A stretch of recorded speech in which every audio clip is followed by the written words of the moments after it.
Day for a 150 days coding challenge. ఈ రోజు problem వచ్చేసి అరే రొటేషన్ బై కే ఫేసెస్. అంటే for example K is equal to 3 ఇస్తాడు. అంటే ఈ ఫస్ట్ ఉన్న కే వాల్యూస్ని లాస్ట్కి 3 వాల్యూస్ వెళ్ళిపోతుంటాయి. మళ్ళీ లాస్ట్లో ఈ 4 వాల్యూస్ మళ్ళీ ముందరకు వచ్చేస్తాయి.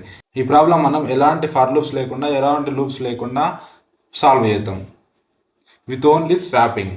ఫస్ట్ స్టెప్ నేను ఏం చేస్తాను అంటే మన కే వాల్యూస్ అన్నాడు కాబట్టి 7, 9, 5 ఇవన్నీ 3 వాల్యూస్ అవుతాయి. ఈ 3 వాల్యూస్ని స్వాప్ చేసుకొని ఒక అరేలో స్టోర్ చేసుకుంటాం. For example 5, 9, 7 first part complete. Second part వచ్చేసి ఈ మిగతా వాల్యూస్ని రొటేట్ చేసుకొని రాసుకోవాలి. For example 1, 4, 2, 6. నెక్స్ట్ ఏం చేస్తా అంటే సెకండ్ అండ్ ఫస్ట్ రెండింటిని రివర్స్ రాసుకుంటా.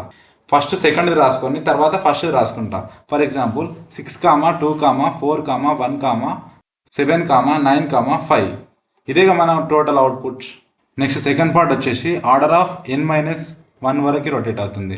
ప్లస్ గైస్ థర్డ్ స్టెప్లో మొత్తం రొటేట్ చేసుకుంటున్నాం కాబట్టి ఆర్డర్ ఆఫ్ n అవుతుంది.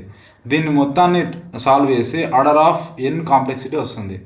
స్పేస్ కాంప్లెక్సిటీ వచ్చేసరికి ఆర్డర్ ఆఫ్ 1, ఎందుకంటే మనం ఎలాంటి స్పేసెస్ని యూజ్ చేసుకుంటలేము. ఈ ప్రాబ్లమ్ని 3 వేస్లో సాల్వ్ చేస్తాం. ఫుల్ వీడియో కావాలంటే నా బయోలో లింక్ ఉంది యూట్యూబ్ ఛానల్ది, వెళ్ళి చెక్ చేయండి. ఈ వీడియో మీకు నచ్చినట్టయితే లైక్ అండ్ షేర్ చేయండి, ఫాలో కొట్టండి, మర్చిపోకండి.